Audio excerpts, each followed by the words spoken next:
said, okay. Okay, it's recording now. All right, so let's hop into it. Okay, let's do it. I really Well, did. I told you I would glance at that, but I didn't quite. So we're just gonna jump in. absolutely, yes. Yeah, and I love that, because it's a conversation, it's casual, so it doesn't have to be anything too much, Yeah. any particular way, um, but authentic and organic. Yeah, because of even the nature of what it is, I feel like it has to come from such an honest place anyway. Yeah. Healing and stuff that's happened to you. So yeah, I'm excited to see what we're gonna dig into and where it might even take me in Yeah. terms of how it is. I'm excited too. I want to thank you for even saying yes to the invitation. I want to talk a little bit about how we even met first and foremost, because I feel like that was the foundation to even getting here and me asking you to allow Yeah. me to help you like share a part of you in this way. Yeah. But before that, for any of the viewers that are coming over here, I want us to introduce ourselves. So I'll start off by saying that I'm Nala. My name is Nala Brown, and this is a series that I call Human Like That, which is where I interview various humans about their journey through the emotional lens as a human being. And we're here to talk about some of the lessons, some of the triumphs, and some of the gems that we can share in community and in relationship with each other. So I'm a psychotherapist as well. I'm in my licensure stage, so I'm getting licensed in process. And I'm also a lover of dance music and traveling and the beach. I love to swim, um, and my family and connection, and there's so many things.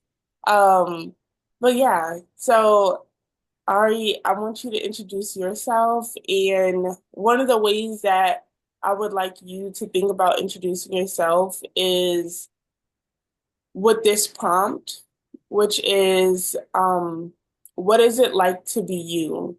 What is it like to be Ari? Um, Start. Wow. I I mean, it depends on where you want to take it, you know? So I if you want to dive all the way, go ahead. I love the framing of that. I've actually never been asked what it is like to be me. Yeah, I want to know. Yeah. In like the current state or what it has been like in totality or however Mm. I want You to. can, let's go to totality first because I actually do, there's a pin in that later for like the current part. I want Okay. to lead up to that. Yeah. Okay. I think if mm, I think overall I would consider myself to be uh well number one, I'm very southern. So like all of my family is from Florida. I grew up in Atlanta and I've been raised between both parts. So the South really informs a lot of my lens on life and Black life and Black family, and it's colored a lot of my experiences. I think it has been interesting because I've been coming to grips with how many different kinds of experiences I've had. So being Ariana has meant being in these very different spaces at very different points of time, which have Mm. ended up collecting into me having a pretty rounded perspective of a lot of different things. Like, for example, I went to a Jewish private elementary school, Oh, which is just strange, right? yeah. In reflection, um, I grew up middle class, but the rest of my family grew up extremely not that. You know, Mm. I don't want to say poor, but they weren't. They didn't have it like we did.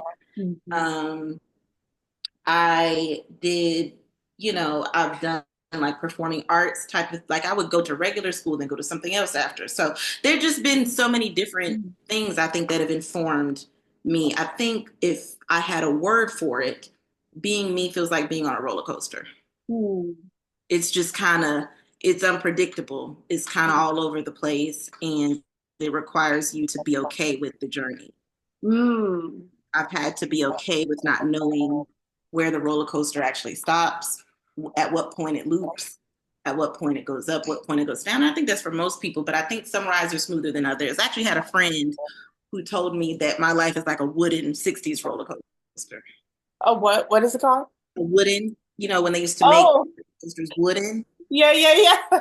She was like, you're like on a wooden 60s roller coaster. And she said, but somehow you've gotten off like with your hair intact. Like it doesn't like Mm. spin on a 60s roller coaster. So yeah, I think hopefully that kind of answers it.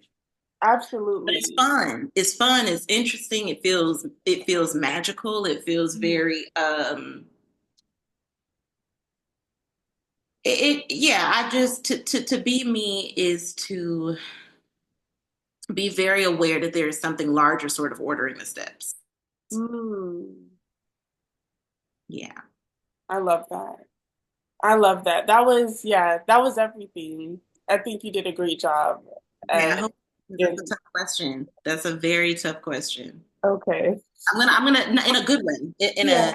a not in a bad way, but in like it challenges you to think about yourself in a very specific way. So that Yeah. was That was everything. I think that the visual of a roller coaster, specifically the wooden one, mhm. um tells me that there's so much story in you. Like it makes me think about how I'll meet some people and I'll be like, wow, you've lived many lives. Yeah, Like some people can be so young and the lives that they've lived, even though it's like one timeline, but there's several iterations. Yes, that exactly. yeah.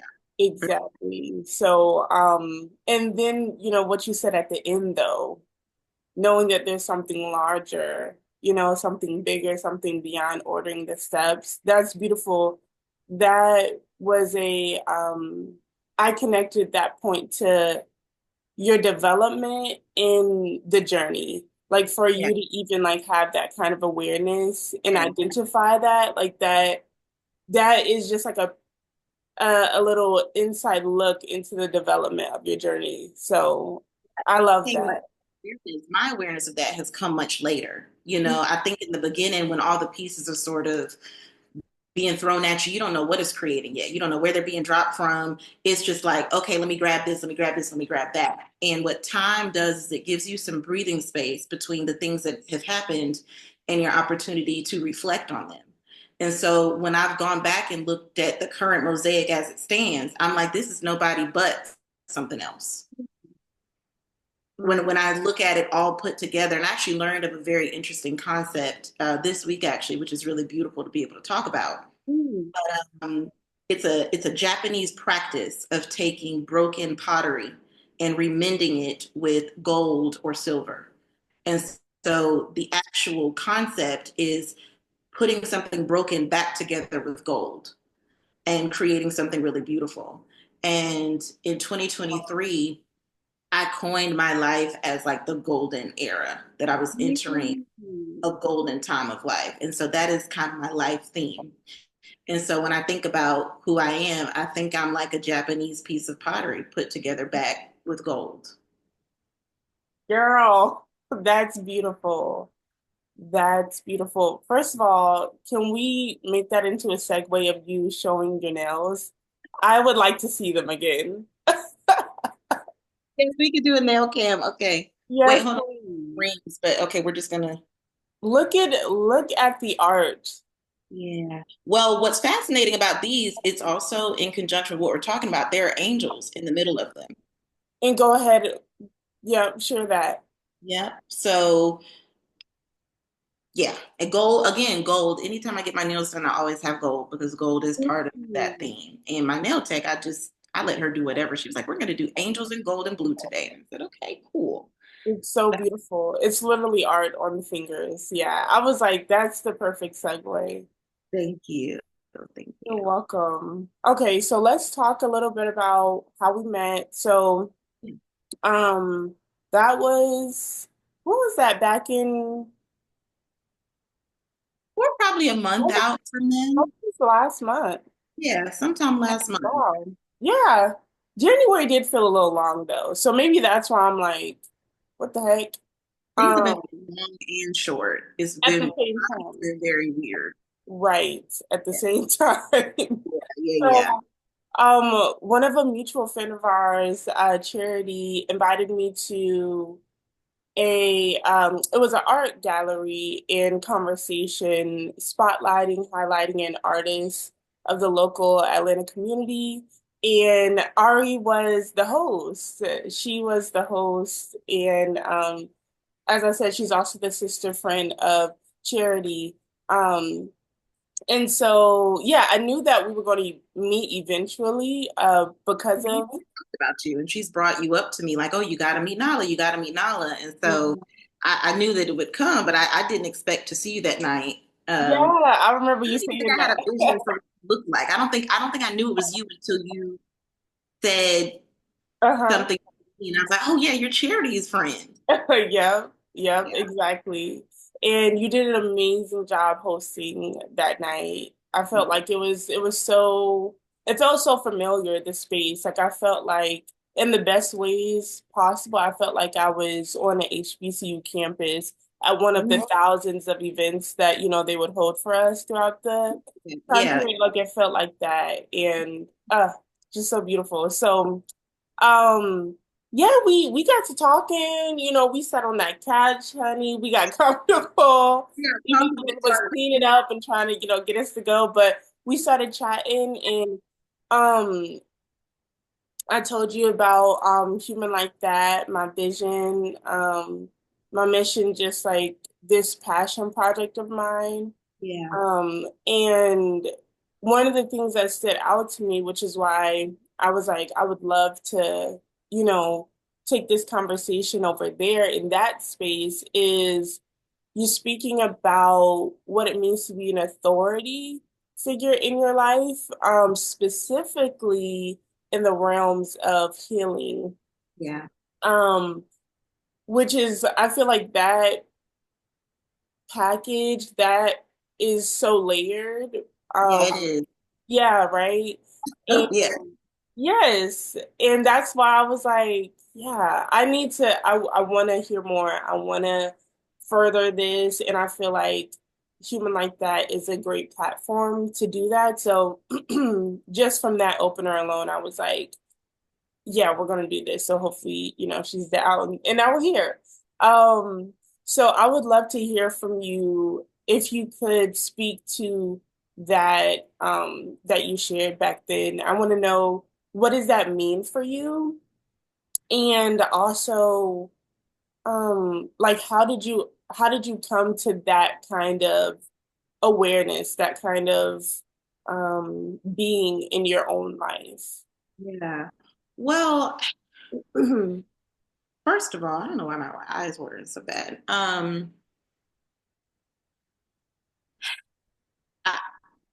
there have been several different attempts that I have made to make sense of what has felt like to me a nonsensical life. So I have tried many different ways, I think, to try to make my own story make sense. What is important to understand about me is I view everything in life as a story anyway. Cinema is my first love, movies, film, TV. That is how I healed as a child through the arts. So it has colored the way that I look at life, experience life, and discuss life. Um, there was a part in my plot where it was just very dark. It was a very, very dark sort of time, and I was leaning on like the more traditional tools that we're told to do, which is go to church, uh, pray in these very specific or non-specific kind of ways, and kind of treating spiritual guidance as calling a help hotline instead of a way of practice in your life. Mm-hmm. And this is something that I'm just now really coming into what it means. And I call what I currently operate under a customized spiritual practice. I remember you saying that. I was like, I love that. I Yeah, love that. because it's a compilation of all the things that I have found that work for me Mm-hmm. and new things that I have incorporated that clearly work. And it's very specific to what I would call my soul's blueprint.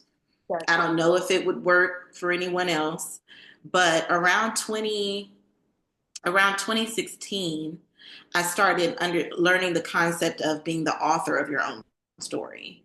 And so that was the first time that I really thought about taking ownership of my own narrative and what it means to for something to happen to you or happen, but for you to then take control from there with what happens next. Mm-hmm. There was a large period of time with whatever happened to me is just what happened, instead of something happening and me thinking I have authority to have something different happen. So 2016 was the first time I started to really do that. And so what that looked like was just doing all kind of new things that I hadn't done before. I was in a new environment with new people, having very new experiences that caused me to, and I was around people too who were like, no, you can be the author of your own story. And that sounds like very cliche and up in the air.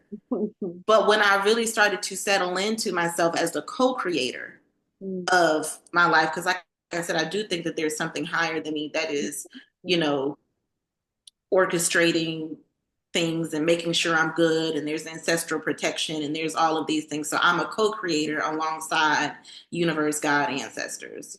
That's where I'm at now.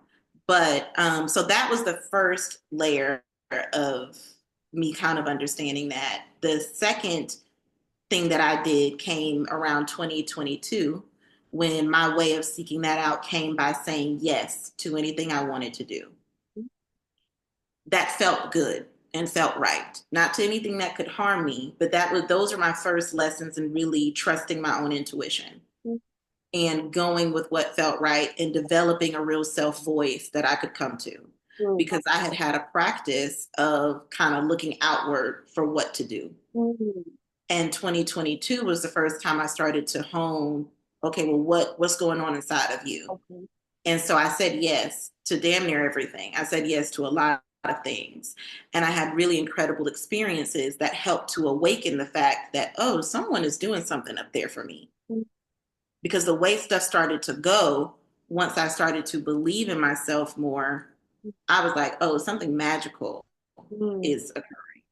And so now, where it stands in terms of me understanding that I'm an authority over my life and my spiritual life, I think the core of my system is it's very soul and intuitively led. And I only got there through practicing following it. Um, and then that develops the confidence to keep following it. Mm-hmm. Um, so I hope that that kind of starts to answer the question. Yeah. But I will say it's a very different space to be in when you feel in control of where you're going. Mm. And not in control in terms of being able to predict outcomes or anything like that, because I still very much believe in letting a process of life unfold how it should. Mm-hmm. But I'm very aware that my actions create other things. Mm-hmm.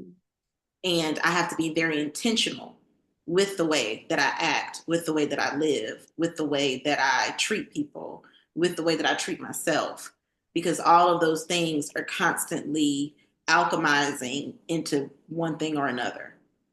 And depending on what you're doing, that you get what you give. You get Mm-hmm. what you give out of life. And back in 2022, I made a very conscious decision. A lot of what I was saying yes to didn't necessarily have to do only and directly with me. Mm-hmm. I became very aware of like certain gifts that I have that need to be shared. Um, Putting together the story that happened before in my head so that I can organize it and share it for someone where it may be helpful. Mm-hmm. So yeah, hopefully that kind of answers Yeah, that. definitely. definitely. And there's a couple things that you mentioned that I want to touch on. One of the first ones was that, excuse me, there were people in your life that were saying, you're the author of your own story, you're the author of your own story. I'm curious to know if would like to touch on that. Who were these humans? Like what, because those Well, are powerful statements to be made. So I'm yeah. like, who are they? Well, one woman comes into mind in particular. So in 2016, I got kicked out of my home by my parents. I was in a very abusive sort of situation, and my best friend from middle school's mom Mm, came to pick me up and ended up taking me into her home. wow. Well, I mean, was the most materially powerful Black woman that I had seen in. What does that mean? Sorry. Yeah, yeah, no, no, let's unpack it. I mean, when I say that, I mean everything that she did or got, she got by her own doing. Mm, The first woman in my adulthood. The only other person that that I would say that about would be my grandma, but I mm, was much younger experiencing her. So when mhm, I'm experiencing this woman here at, 20 something, and I'm seeing a very self-actualized version of mm, a Black woman where everything that she is doing, getting part of, come from her efforts, come from her saying, I came from here, but I'm gonna do something different. And when she took me in, she was very adamant about drilling into me that you were the author of your own story. See, I that don't. makes sense. That background, I'm glad I asked. Yeah, that makes sense. That's profound. It was profound, and she is a very important maternal figure for me, Hmm. and that was a massive point in the turning around of my own life was meeting her and getting to Wow. that family because it exposed me to so much. Wow. Yeah, That's and amazing. what's interesting is, um, she's a vice president at a big company. She makes a lot of money and she's a single mother as well. I mean, it's Mhm. not like having small children, but when Mhm. it comes to like, I don't care how old your kids are, if you're doing everything for them by yourself, you a single parent. Yeah. So there was just a lot about her that was very admirable. And to hear that coming from her at that time when I really needed to hear that. Now, granted, it was still a very foreign concept, but the part about change only comes with repetition to me. You can't Mhm. hear something once and it latch on and it's like, I'm the author of my own story. Let me go Right. grab my pen. It doesn't work like that. It's gotta Right. settle in and sink in, and you've got Mhm. to understand it in your own Mhm. time, in your own way. But that was the beginning. Absolutely. That was the first time I'd ever really heard That something. seed was planted. Yeah, a seed was planted exactly. And then later on, it just kept getting watered and watered to where it really became, oh no, like I'm co-creating this narrative. Mm, Yeah. mm. Thank you for sharing that. Thank Thank you for you. asking. Yeah, that was good to go into that. And then that's a whole here's the thing, and that's the other thing, going back to your original question is what does it mean to be? There's so many layers and moments because there's so many different distinct chapters of my Absolutely. life that Absolutely. have all come on. Yeah, they've all come with their own angels that have been sent to guide Mm, me. They've all come with their own messages that I was supposed to learn. And yeah, for that 2016 chapter, that was a really big one. mm, You are your own story. mm. That's beautiful. That's so divine. I'm loving how you're sharing all of it because it's all connecting and it makes me think about one of the things that I shared at work the other day. I was in a group and I was sharing about how, as you said, we are so layered as human beings.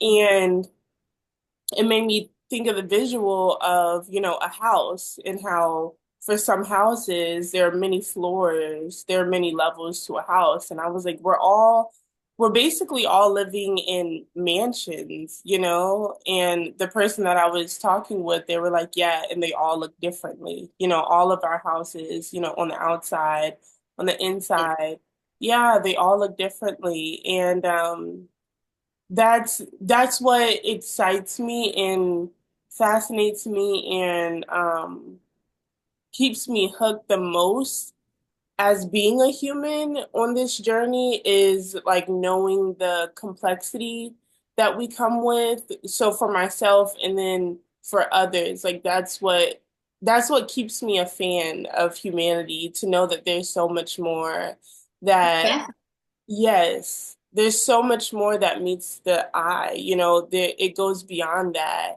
And so one of the things I want to ask you in that same regard, speaking about, the angels from different chapters, the things that have really just molded the moments to be exactly what they are and the gems that exist in them. I want to know, how has humanity, like how has community and relationships served as a part of your becoming in the author of your own story? Like what has been the influence? I can I can confidently say that I would not be probably even physically here Mm, or even everything that I am today is a compilation of every human that has poured into me mm, at different times. And there are several different moments and things that I can like directly recall right now that were big sparks of change for me. And one from a complete stranger. mm, And I've kept record of that. I've kept record of the people in the community mm, that has helped me because the biggest part of my narrative is that home and parents and all of that has been so unstable mm. that in order to get any type of footing for me, I have had to have a lot of, um, I've had to go find people and people have had to come to me. I've Yeah, had to create family, I've had to create something loving and stable and consistent. mm, And there have been different iterations of that. Right now, it looks different than it did 2, 3 years ago, right. um, but community has been extremely important to my survival in particular. Mm, Like I said, my friend's mom picking me up, I was in such a mm, dangerous, hostile, and violent situation. mm, Had she not done what she did, I don't know where I would be, mm, right? Or, um, even when I think about the moment with the stranger, I don't know if we have time for me to kind of go into what that exact story was, but there's so many people mm, that I owe a thank you to mm, having seen me when I needed it and having actioned when I needed it. And I think that's also why I'm very intentional about being aware of other people because there mm. have been many times when something was going on with me. You could be going through whatever you're going through and everybody's going through whatever. Everybody is constantly in their own world, Yeah, in yeah, their with their own things going on, and because to your point, our lives are so layered and different, and everybody's got different things going on. It doesn't leave you a lot of room to think about. Oh, well, what is she okay? Is he okay? yeah. Because you're so caught up in yourself. But because of the ways strangers and people have come to me, I'm very intentional about giving that out. I'm very intentional about seeing people. And let me be clear, I'm not going out and seeing people. I'm intentional about seeing Black people. Mm. I hate to sound ridiculous. Other Mm-mm. communities can y'all can lift each other up. I'm not here for that. Yeah. But I will never not be concerned with another Black person's welfare Mm. ever. And when I think about who has been there for me, it has been Black people. Mm. It has been Black women. It has been Black men actually Mm. as well. So yeah, community and people is extremely, extremely important to me. They are the building blocks for which I've built this current life. Mm. Yeah. I love that. I love that. I want to ask, because as you were sharing, I'm thinking about how there are other humans, like in the world who may not may not be able to articulate the way that you just did the power that there is in community. Now, whether that be because they haven't developed the awareness and the connections to realize like this is how community has served me. Maybe they haven't had that yet, or maybe the exposure, like It's the experience, the feeling of safety yeah, hasn't been there consistently or hasn't been there as much as they needed. yeah. So, excuse me, I'm getting over a cold. Oh, sorry. Sorry. It's my least favorite thing. When I can't breathe out my nose, oh, stick It's a a terror. It's a terror. like that is a simple inconvenience, but it really reminds me like something can stop working in your body and throw everything off. Listen, Yeah. doesn't the gratitude hit different? It hits Whew, I'd be so different when you're completely grateful. recovered. Oh, nostrils. Yeah, I'd be really grateful. Listen, okay, but to to circle that back around to my question, I'm wondering for you if you can walk us through, if you could tell us what about your process, your journey has given you permission to receive that love and that support. That's really what I want to know. That's what I'm bringing it to because the second part of what I was thinking of as you were sharing was how some humans aren't even at that point where they're ready. Like there's so much fear, there's so much uncertainty. Mistrust Um, things. yes, Yeah. absolutely. I think for me, there's something to be said too. There's a real blend of nature and nurture here. When I think about myself at the core and who I've always been, I've been an extremely loving child and person from the beginning. Mm, It has always been very easy for me to receive love from the people around me, whether I knew them well or not. You know how you see somebody and they'll be like, this, or you were a baby and they'll be like, you never wanted to go nobody when you was a mm. baby. You didn't let nobody hold you. You didn't trust nobody. That That wasn't wasn't me. you. I was wherever love was coming from, I ran to it. Oh, And wow. I really have to, my grandma is really a big reason as to why love is so cemented in my being. So I'm able to recognize it outwardly because I've experienced it intimately somewhere in my core development first. And I have let that carry me throughout life. So I don't, for example, my best friend, her vantage point typically is you cannot trust people. You have to take, all of these different sort of litmus tests in order to either receive certain things from people, give certain things, and I think that that's one way to do it. It's just not my method, Yeah, right? yeah. Um, for me, I so abide by a principle of I have nothing to hide, so here's everything.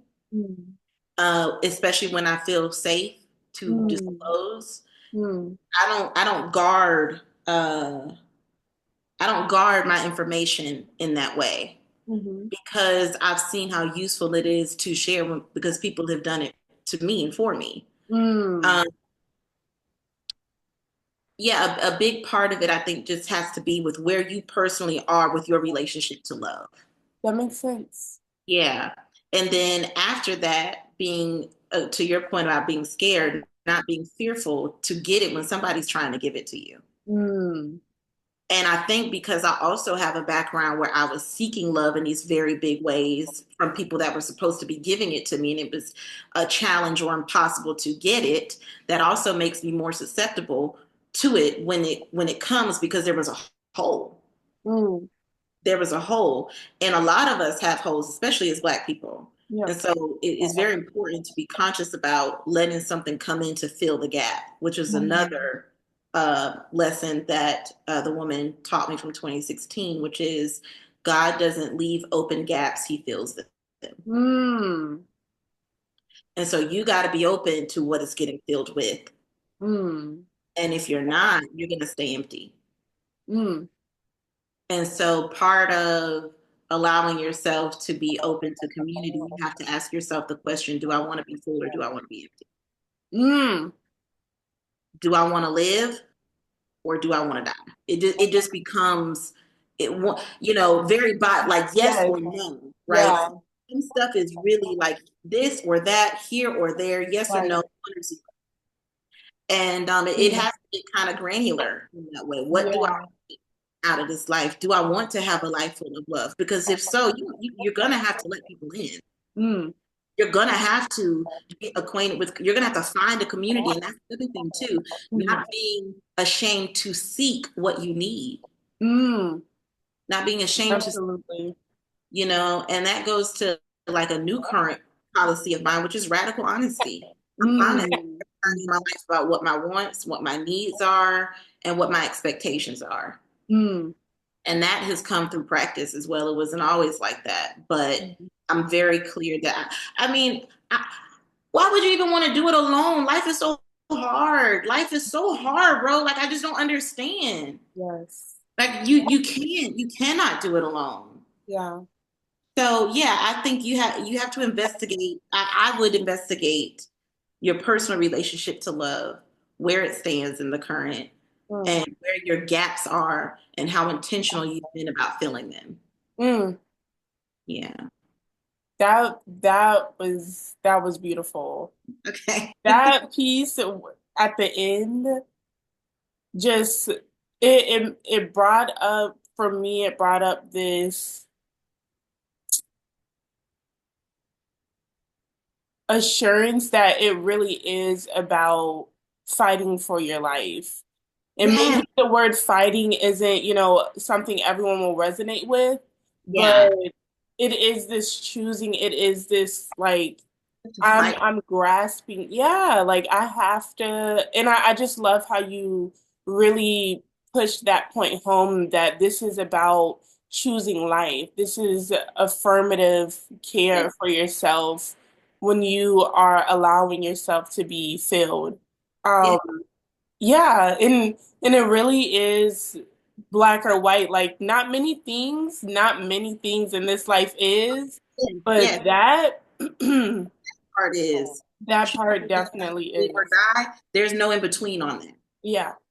you know and I love that you said fighting for your life, because that's something that I say all the time, that I Mm, fought for mm, this version of life very, very deeply. mm, Even when I think back to 22, I was in a relationship for 10 years. I think I told you this at the book, mhm, so it's important to sort of circle back now. mhm, I was in a relationship for 10 years with someone who was my safety, security, was hella mm, codependent. It was all of the things we had been through, the fire and all of that together. And, it, it was a challenge, but the way that I viewed the love story was like triumphantly, right? mm. In the end, when it came down to it, he left me on my birthday, cheated on me, told me he'd been cheating on me for a month, and then Wait, left. sorry, I'm gonna have to pause you. I just looked, I'm seeing the time, and it's Uh-huh. saying that there's less than a minute. I did not even know that. Yeah, time like that. Okay. Yeah, because I put it all the way until 12:25. So let me see. I want to upgrade it real quick. Is that okay with you? Like if I do that real quick? Yeah, whatever you need to do. Okay. Wait, are you still there? Because I just pressed away. I'm here. Oh, okay. Because I couldn't see you. Okay. That's so crazy. Zoom is like, okay, trying to get their money, honey. Yeah, goodness, they're sticklers.